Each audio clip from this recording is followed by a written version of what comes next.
for our stream cast and crew. Let's go. Now, more.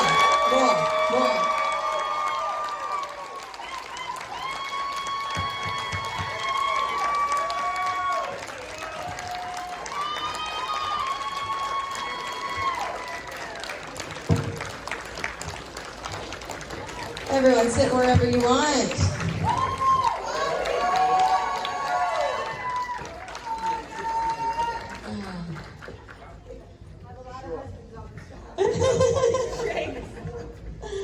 All right.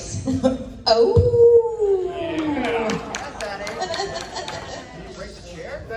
Big boys on the end. Oh. All right, ladies and gentlemen, thank you so much for joining us. It was like herding cats to get you all here, but we're happy that you are all here. Okay, right. So first I want to talk to Michael and Jason and you troublemakers who created this thing. How did this happen? How did you conceive this idea?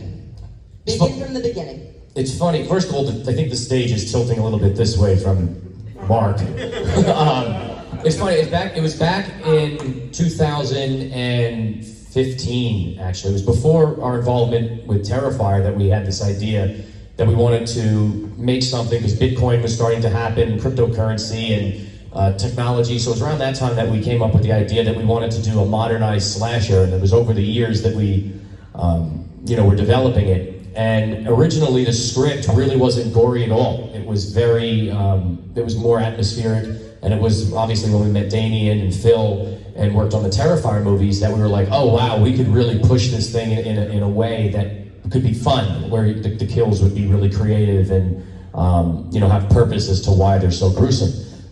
So it was really around that time that we were working on a film called Penance Lane that the idea initially popped. Wow.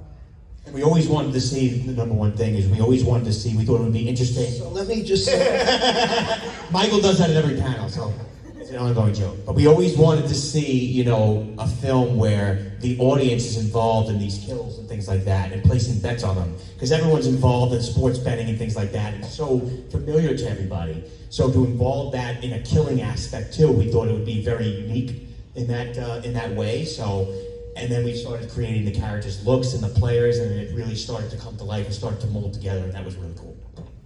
How did you pick your filming locations on this? Michael stripped for about 7 places. So actually, it was funny doing the horror conventions. We ended up in this hotel in Gettysburg called the Eisenhower, and it had a really unique look. Like everybody knows the film, the pool, and some of the spots there. So it was around. We shot this movie that I don't know if anybody knows this during COVID. So we were one of the first movies to go back into production when COVID, hit. And so there was a lot of really strange things we had to navigate. We were one of the only films shooting at that time. And the Eisenhower was very gracious enough to let us shoot there after we spoke with them, because there was no business, there was nothing going on. So it was really the cast and crew staying in the hotel, waking up, shooting in the hallway, leaving the lights hanging up, going to bed. And then, I don't know if it's, I hear that. And then, going back to work. So it was really just the spookiness of that hotel that we had been at the convention. So this would be cool to shoot this here because it had a great feel and vibe.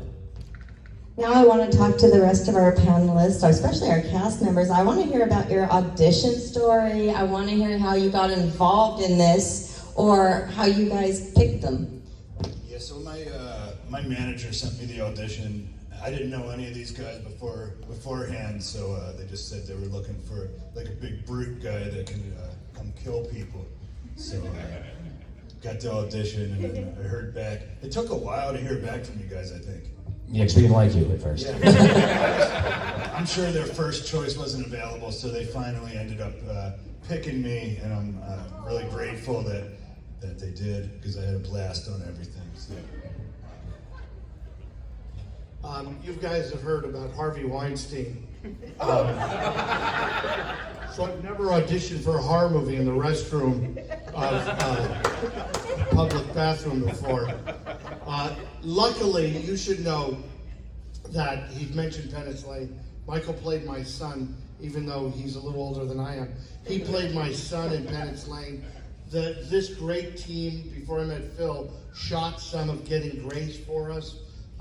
So we've known each other, and when the simple fact is, all kidding aside, when people you love call and say, will you be part of this, you say yes. So I don't remember auditioning. No, you were the first person actually we attached. Oh. When the movie was still being written, we talked about it because it was during Penance Lane, and you said, yeah, absolutely, put my name on it. Yeah, right. And then that's the first. And then when they did the poster, they forgot to put my name on it. Anyway, Phil. Yes, I was roped into it. I actually auditioned for the Big Brute as well. And I came up a little short. But that's my little pun. Well, I don't know how many people know, but I met Mike, Jason, and Steve through a mutual friend, Jason Milstein, on my first feature, Joe's War. And they came by, and you know, first of all, I was never approached as Mr. Falcone before. Now they call me, hey, fuckhead. But back then it was Mr. Falcone, and they wouldn't let me touch anything, because I'm the type that I'm very hands-on, and they just, if I was digging a hole, they grab the shovel, go direct. Mr. Falcone, I got it.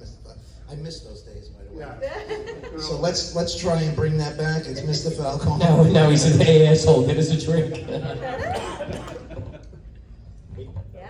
Hey guys. Sorry, how you got attached? You're the boss. So,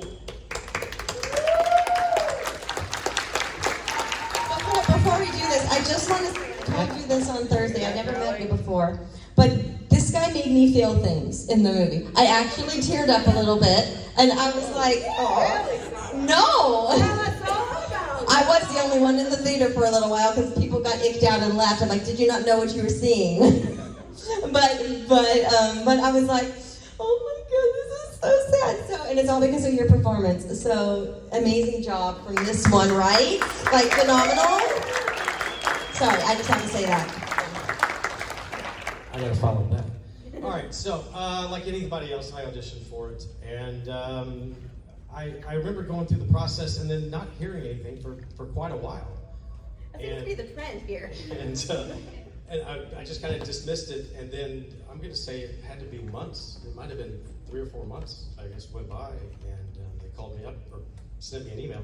I think it was from Jay, actually. Said, yeah, no, we're really interested. Can you do this scene? And so I did it again, this scene, and I submitted and didn't really hear anything. And then heard back from somebody, and I think that was the end of it. And very grateful to have been a part of this family, because they are truly everything you want them to be and more. They are amazing individuals. So, and thank you guys for being here this afternoon, too. I appreciate that.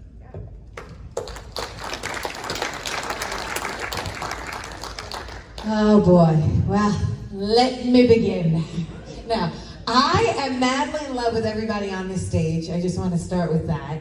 I feel incredibly honored and lucky and blessed to have met the Leavys many years ago in Arkansas at a film festival.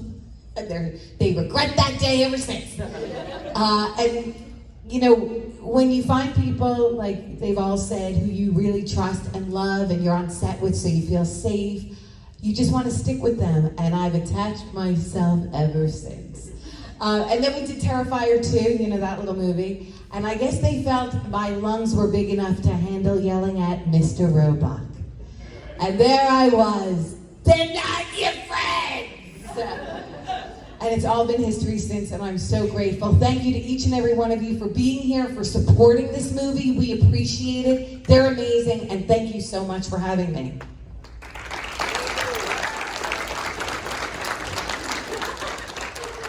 How are you? I'm Dave Sheridan. You didn't know? Well, my involvement with this film is sort of by accident, because I got an email like saying, we're making this movie, come on out, and the dates. I was like, I am in, yes, I'm in. And I get there, and then it's during COVID, and we were sequestered and quarantined, so I couldn't leave. And I find out we're not shooting Scream, we're shooting Stream. And I was like, yeah, let's do it. So there it is. Oh, I did leave. Well, that's another story. He would crawl out the window and play poker. At night, he would leave the place. He would leave, and then we were doing his scene, he was like falling asleep, and sorry. Who's out playing poker in some guy's games house? were in Washington D.C. I didn't know that. They were run by Secret Service guys. And this is during COVID. It's like, oh, and they're in the back.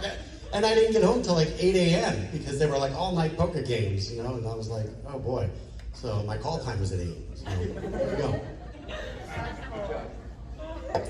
I was lucky enough to meet Michael, Jason, and Marcus on a different set a few years before Stream happened, and then we just stayed connected through social media, and we're lucky enough to reconnect on another film. So I'm so happy to be a part of it.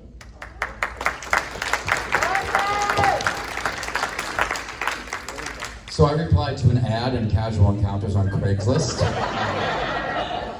So way back in the day, we all worked on a Thank you, film. Marcus. No, yeah, I knew you were gonna do it.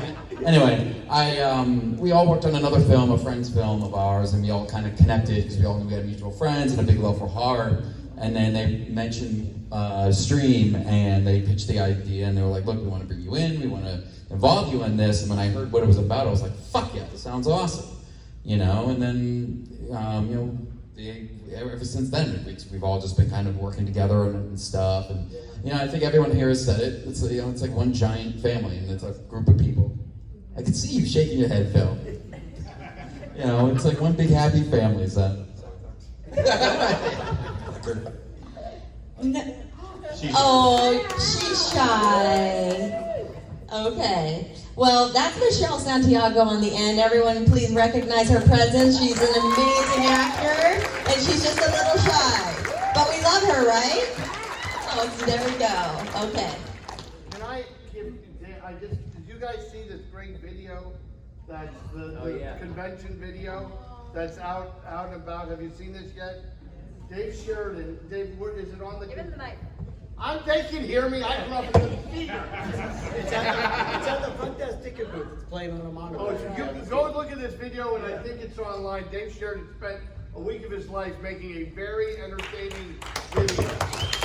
Danny Roebuck morphs into Phil Falcone.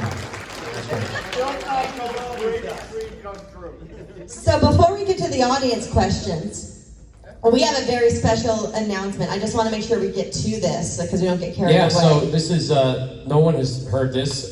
This is the first time we're saying it, but it is official that Stream 2 has been greenlit. Stream 2 is happening. And we're actually releasing our very first teaser posters for the first ones to see this. We'll have a few of these, very limited at the table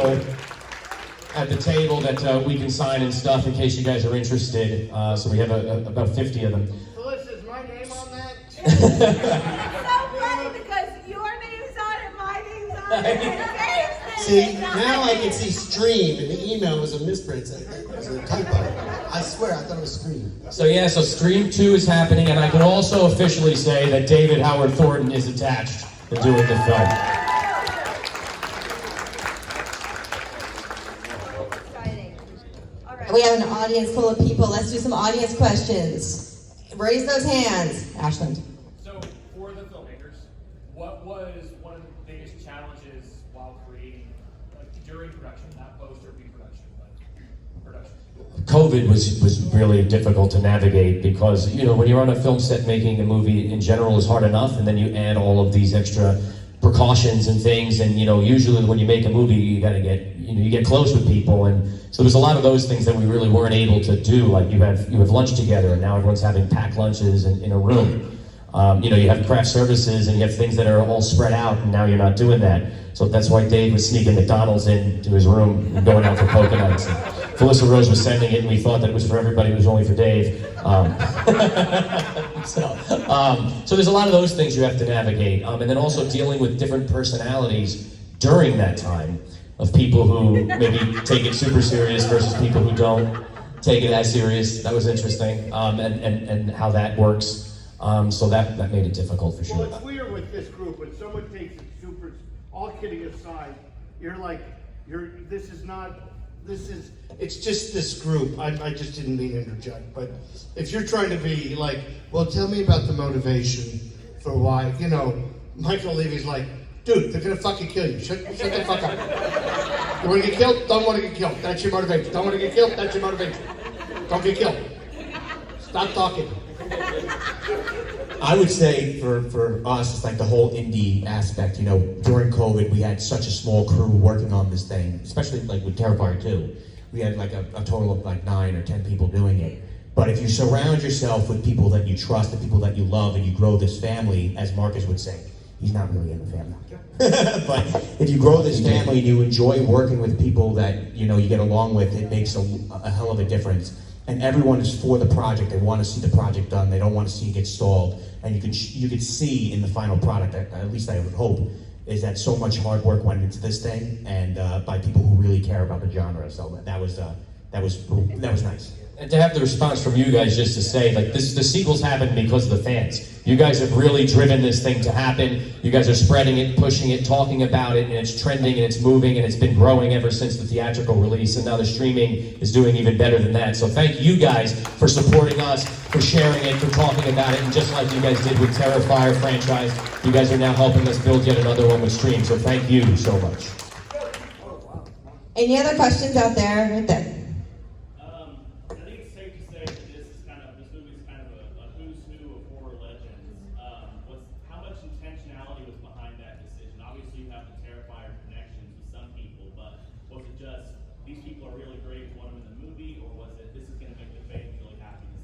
So at first it wasn't supposed to be a who's who kind of thing. You know, like I said, Danny obviously is a who's who. He's in everything, and he was attached first. But it kind of grew into that as the process went along. Because it was like, oh, this person would be perfect for this role. Oh, this person would be great for this role, and it kind of ended up becoming a who's who.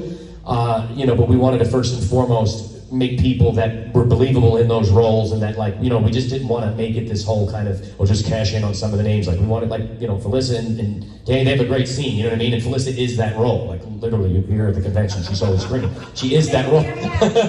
So, you know what I mean? It was first about that, and then it kind of morphed into it. But being fans of the genre ourselves, you know, we couldn't help but also look towards those people and say, oh, we'd love to have this person, we think they'd be perfect for that.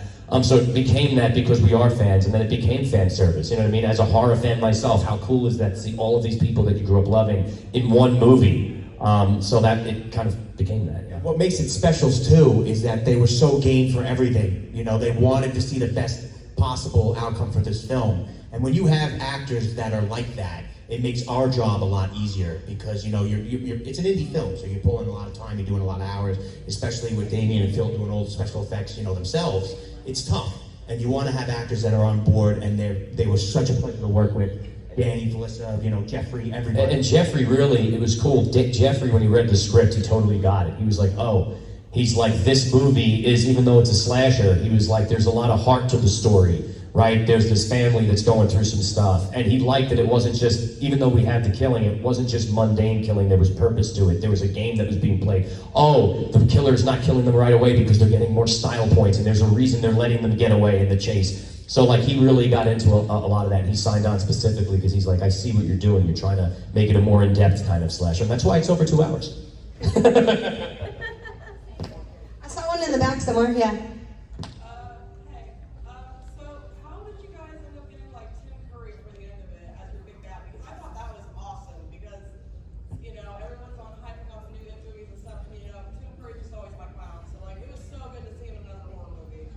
Yeah, so Tim is somebody we tried to get on a movie we did called A Normal Attraction, and we tried to get him for it, but unfortunately that was around the time he had his stroke.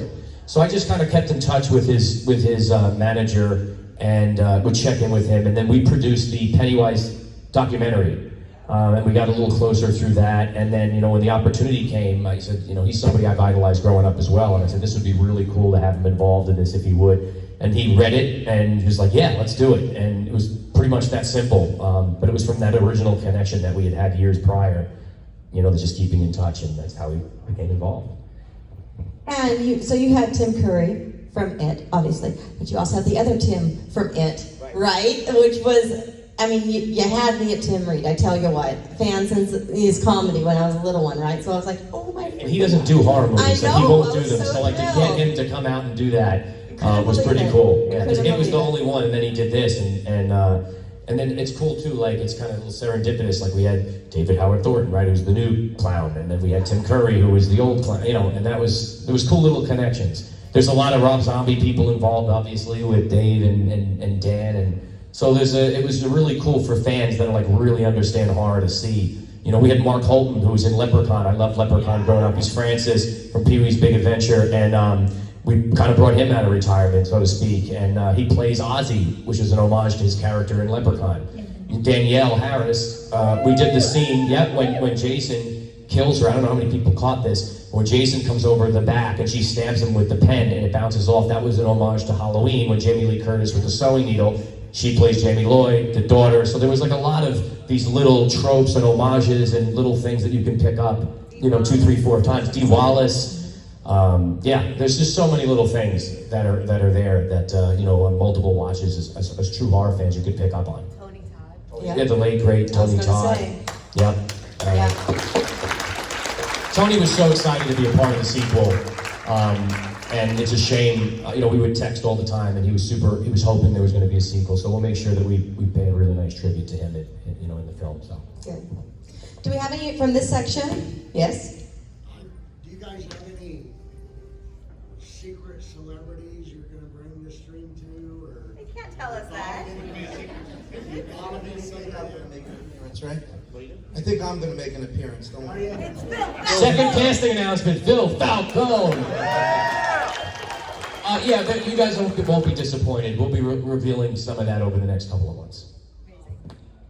Yeah. Mm-hmm. Do you guys have advice to like the smaller indie actors who hope to make it to where you guys are at one day? Me? Okay. Yeah, get out of the business. No, I've always lived my life that I do everything I want to do. I don't listen to people. I do listen, but I don't take everyone's advice, of course. If you want something and you want it bad enough, you just keep going at it until it works. I wanted to be an actor at 13 years old. I'm now 67. I still want to be an actor. So I'm going to still keep going. I'm going to try for a role in Stream 2. I'm not going to go for the big guy this time. I'm going to go for somebody a little smaller. Like if he gets the Leprechaun, I think I got it. I think I nailed that one. No, as an actor or an actress, just keep plugging along.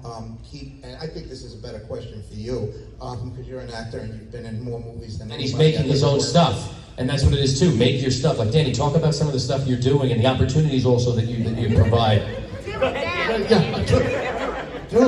So, thank you for asking. You can look up the work we do at channelofpeace.org. We make faith-based family movies. While I was shooting while I was shooting Terrifier 3, I was simultaneously shooting Saint Nick of Bethlehem, 2 movies. I played Santa at the same time. It's called being well-rounded. Yeah. Well, that's why I get cast as Santa. Did it land? Let it land. Hey, do theater. Self-creation is key. But theater, we learn how to be actors in the theater. That's what we learn. And I know it's so much easier to aim at the movies, but you gotta get trained some way, learn kind of how it works. But self-creation is important, and these conventions are good. There's a lot of filmmakers here, and it's good to meet them and maybe offer to work. And I'm like, work on the set. I'll come be a PA. And I'll just to learn how the set etiquette works. So make yourself available. In the end, everybody talks about networking. I equate networking with not working because God didn't put us on this planet to expect other people to help us. He put us to help each other. So you got to turn networking upside down and be of service to someone else. And then they will say, oh, let me be of service to you. That's my advice. I think that's actually a really good question for our players, in indie films. Can you tell us, or do you have any tips, tricks? I'm not giving him the mic. Hints on how to become successful in your field?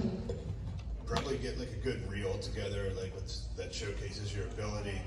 There's different companies that can make it. Like if you don't have one already put together, there's different people you can hire that'll write a script for you, and just something that showcases your acting ability. And get in with a good agent or manager or whatever. You can once you get your reel and your headshots and everything, you can send it out to different agencies that you're interested in, and then hopefully get signed with somebody, and then they can start submitting me for bigger projects. I would say staying connected with people through social media, even if we don't see each other often, just always staying connected and reaching out and being open from receiving help from other people to stay connected in that way. That's how it worked for Stream for me. Marcus.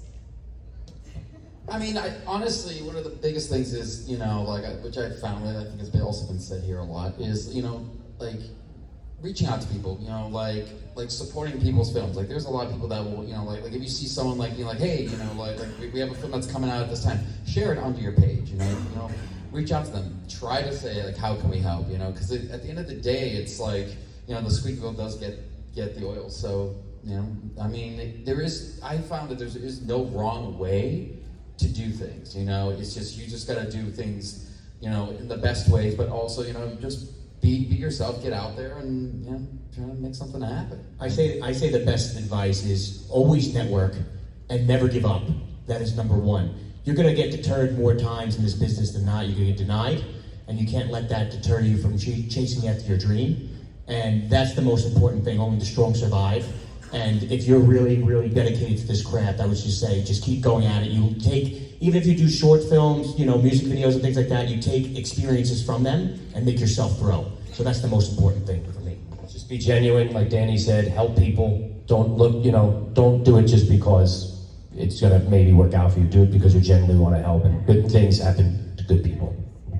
And yes. And Charlie, Felissa, and Dave, you've been in this business both in mainstream studio movies and indie films for forever, right? Do you have any insight from all your years and years of experience? About what? Starting out? Yeah, getting in. Okay, you got YouTube, so you have more access to shoot whatever you want and post it. So I started before YouTube. We would just make our movies and then put them on VHS tape, and then it would dub and dub and dub, and they would go around the country. And that's how I got on MTV. They saw my tapes. That's how I got a Scary Movie. Miramax saw like a third generation VHS tape and called me. So you just gotta go make stuff and go do it. I don't know if Craigslist is still around, but wherever you're local, look for somebody making a movie. And like Danny said, be of service. I worked for like 10 years for free. I think most of us did stuff for free at the very beginning, whether it's internships or just helping out. But I've done every role. I've PA'd, cameraed, run lighting, everything. So, yeah. Yeah, and also find like-minded people. Find your people, find your tribe.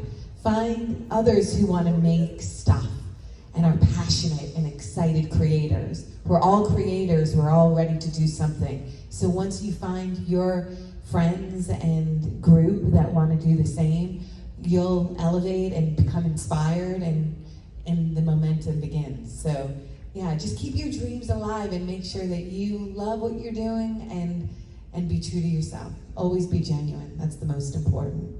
And gratitude, not attitude. I think, Hello. I used to study with somebody in Los Angeles, Sal Dano, and it was this black box studio. I was there for quite some time, and the one thing that I take away from his class was persistence wears down resistance. Just don't quit. I don't care if you're a screenwriter, a writer, producer, director, actor, it doesn't matter. This creative field, you're gonna hear a lot more no's than you're gonna hear yes. So if you can find your tribe, like you're talking about, hang on to them.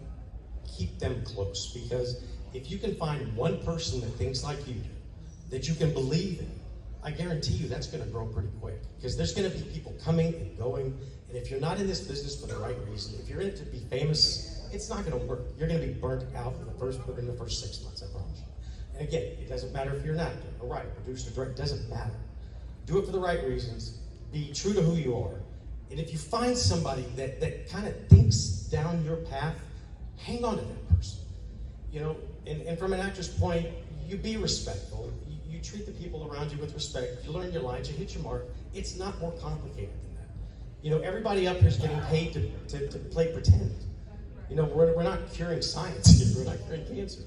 So if you can keep things in a perspective and stay true to who you are and try to be as organic as you can possibly be with people, with conversations, you're going to be just fine. Thank you all for coming to the intervention today. Hi, I'm Charlie. I'm going to do a commercial because I have to go grow the fastest beard in the history of makeup.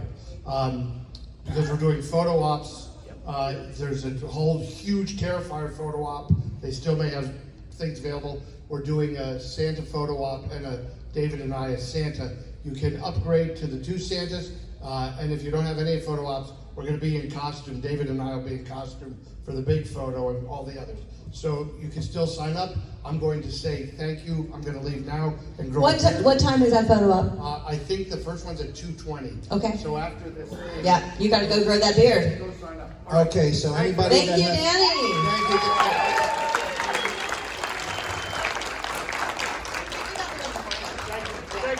Anybody that has questions for Dan from this moment on, I'll be answering them.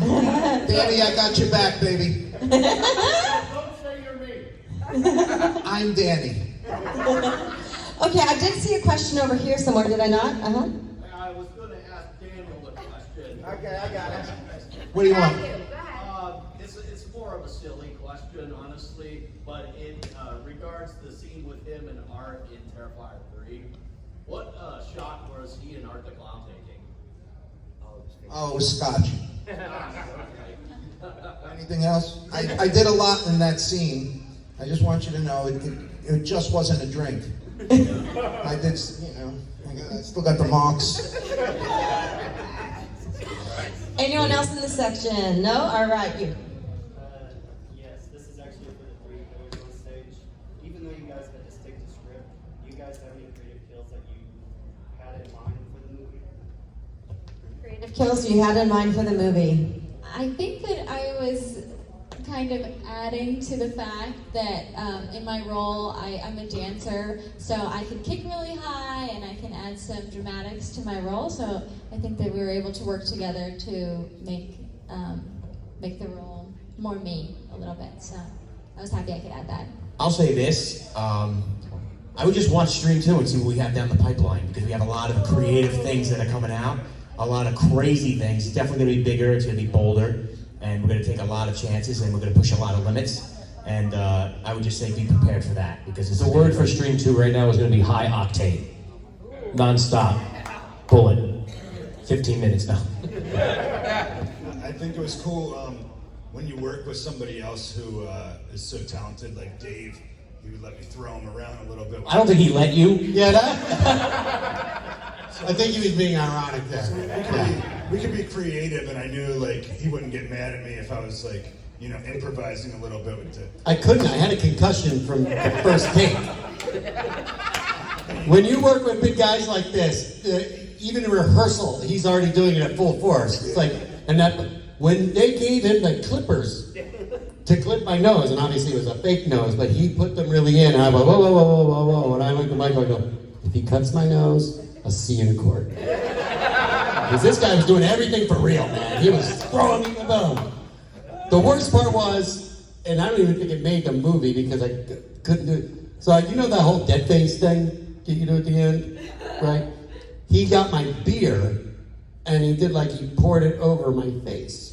And it was real beer. It was actually Q's beer. It was Q from the Practical Joker's beer. And they thought the beer would hurt my eyes, so they switched it out with apple juice, which is like even more acidic.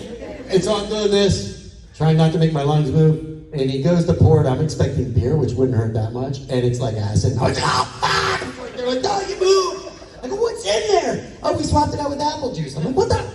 You could do water. Like, It doesn't have the same consistency. That was Marcus. Consistency. Marcus going, okay.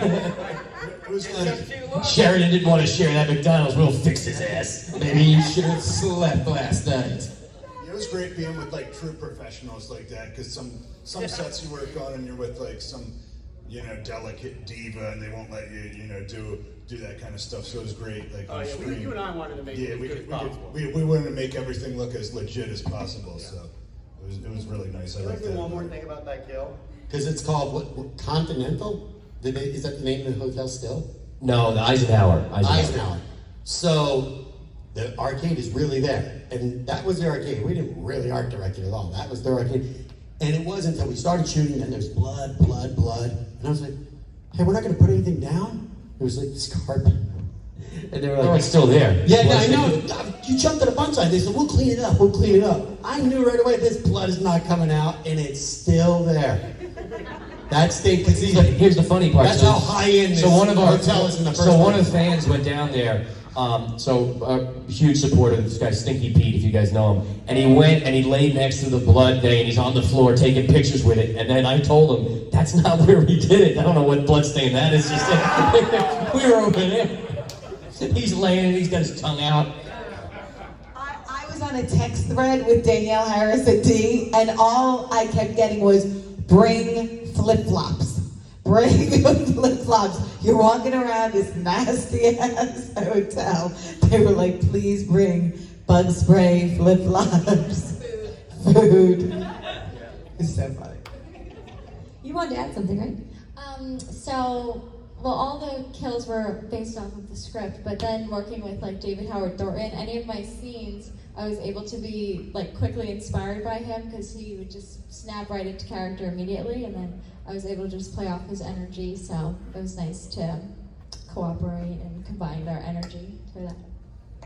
So we're running out of time. We have time for one more audience question before I wrap us up. Do we have anything in here? No? Do we have anything in here? Yes. For anyone who wants to answer, is there a filmmaker, creative, or actor that's a true inspiration to you in what you're doing? Jeffrey Combs.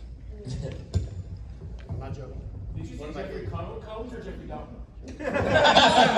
From the movie. I didn't know Jeffrey Dahmer was an actor. What the Oh, season. From the movie? Or just in life? He's my favorite actor in real life. I would say Harley Quinn, like Margot Robbie. I like the feminine energy that she has. I'd 100% say either Sam Raimi or John Carpenter. Okay. Thank you for coming, Michelle. I bullied her into it. It's not her fault. I pushed her into it. I'm inspired by Tarantino, and I'd love to work with Adrienne Barbeau. Let's make that happen. Into Adrienne Barbeau. For me, actor-wise, it would be, grew up really liking Montgomery Clift, if anybody's old enough to remember who that is. And then currently Brad Dourif.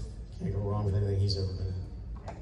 Actor-wise, I mean, inspiring was like Tim Curry, got to work with him, that was cool, and Robert Englund, got to play a younger version of him, I'd love to direct him one day. It was I really idolized Dick Van Dyke, that was like the crew, I like Joe Pesci, I know all similar. Director-wise, obviously, you strive to be the best in horror world. It's John Carpenter, the Wes Craven, and obviously beyond that, I'm a huge Steven Spielberg fan as well. So, I just love Phil Falcone. He's great, And I aspire to be him every day, I just can't grow hair like him, unfortunately, but Phil. I have a, I go back like Charlie here. I go back a long ways. There's so many that inspired me in the acting field. Was Kirk Douglas, Burt Lancaster, Gary Cooper, John Wayne, Clint Eastwood. Ron Jeremy. Ron Jeremy. I actually spliced some of his films. I think the newer actors, I would go with Tom Cruise, very entertaining. As far as directors, I'm really a big fan of Mel Gibson, the way he tells his stories, the way he films it. Very cinematic, very, very deep. And I mean, like Apocalypto, you look at that movie and you say, holy shit, how do you do that? I mean, fucking don't even speak English. And it's an amazing, amazing filmmaker. So those are my inspirations. Yeah, I think there's a lot of people I watch and I'm kind of like in awe of their ability, like Tony Todd, of course. I was always impressed with him, but I guess looking at like people that are along my lines would be like Jason Statham and that type of people. So that's the kind of people who I kind of try to emulate. But yeah, everyone on this stage though, I look up to them. So I feel like you can learn something from watching anybody. You know, you can pick up on pointers from watching anybody. So I try to pay attention to what everyone's doing. I would get confused if you and Phil were in the lobby. I'd be like, is that Jason? I see it. Well, you know, before I do my final question, I wanted to give a plug real quick to Phil. Phil, you donate the money you make from this, do you not? Yes, I do. Can you talk about that? Sure. This is why we need to go support Phil, okay? I donate my money to New Jersey Veterans Network. It's a smaller unit. They, as soon as they get a check, they take care of maybe whatever families they could take care of. So that's why I appreciate everybody that comes over and gets an autograph. These people really deserve it. They protect us, and some of them suffer from things that we could never imagine. And it's an amazing group. Anybody that wants to reach out to them, Doc Shupp, he's an amazing person, takes care of many veterans, and he does not get paid for it. They don't get paid at that organization. They just take care of veterans, and that's why I love them. You have organizations like Wounded Warrior. I don't know much about it, but anytime you see somebody making $500,000 a year doing a charitable organization, I don't believe in it. So New Jersey Veterans Network is the one I cater to. I do a couple of other organizations that I'm familiar with.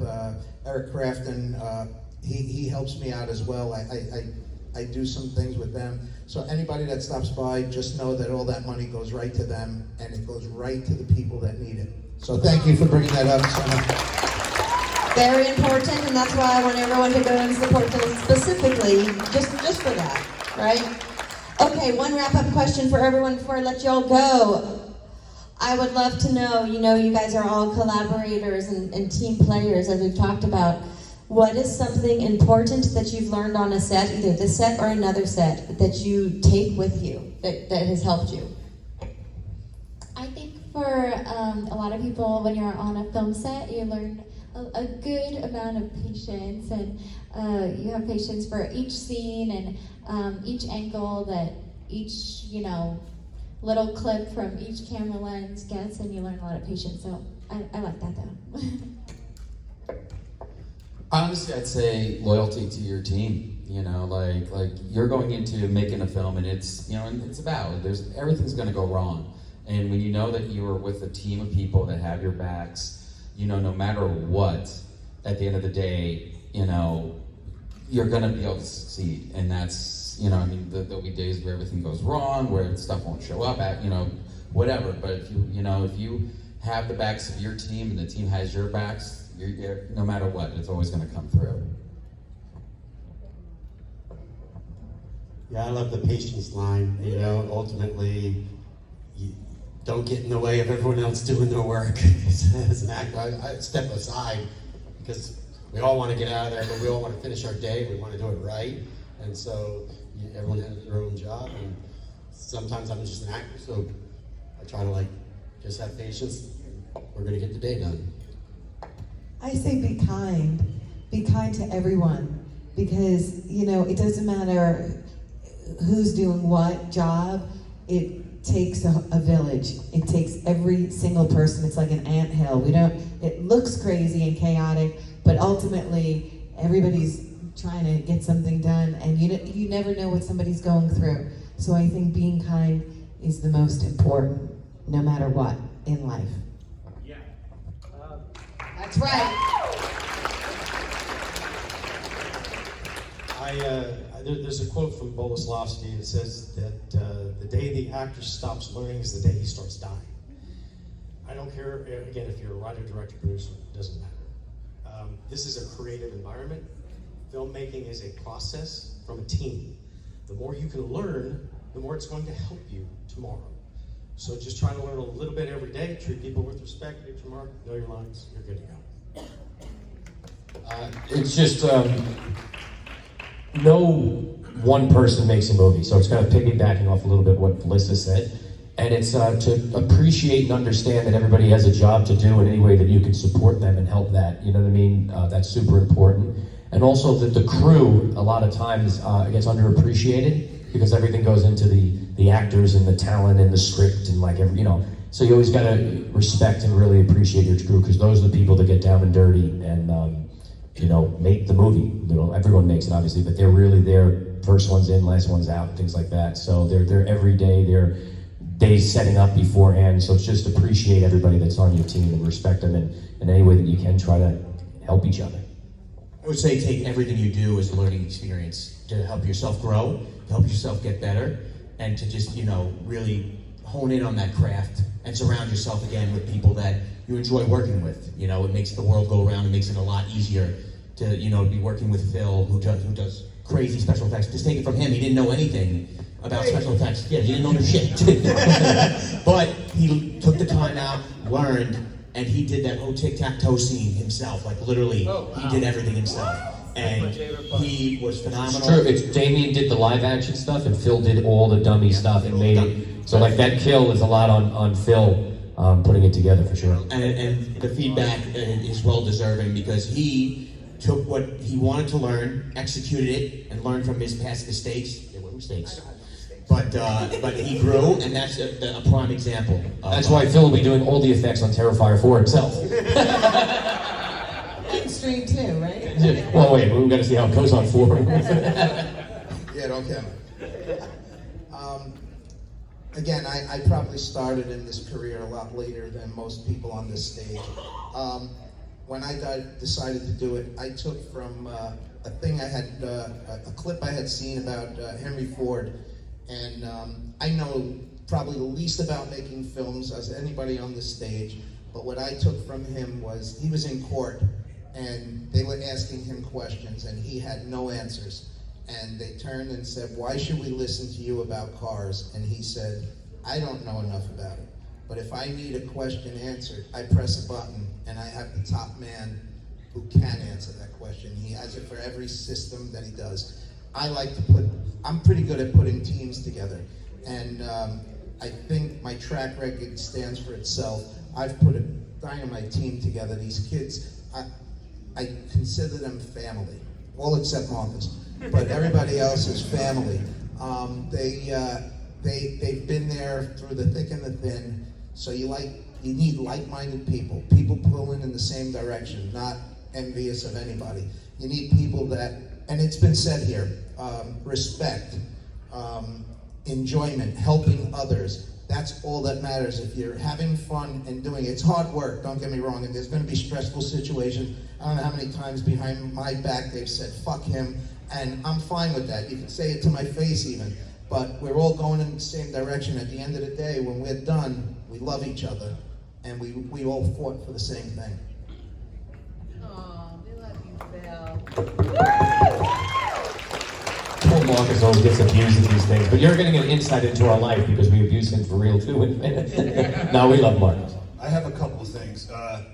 I'd say like being able to make adjustments, like last minute, sometimes things might change like at the last minute and you have to be flexible. You know, you might show up and they'll be like, "Okay, today we need you to shave your head," or something like that. I'd say being able to be flexible. And the other thing I want to say is being humble, because like what I really appreciated about Stream was we had, you know, these big name talent here, and you know, I show up to the set, and even though I've been at it for a while, you know, I'm pretty much virtually a nobody who shows up to Stream. Like nobody knew who I was, and you know, these guys didn't make me feel like they were better than me.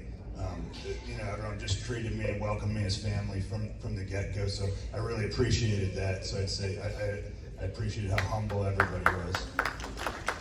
I wanted to make you feel that way. Because I knew I was better than you, but it's important for me to make you feel good. That's one of the things I learned over. Yeah, I learned that. Act like you're humble.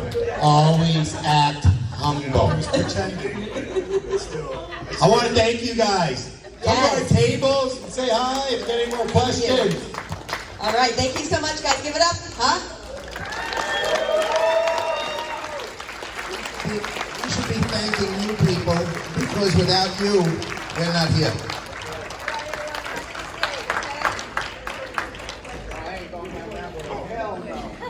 unless Mark picks me up and puts me down there. Hold on. Get your photos ready. I'm going down!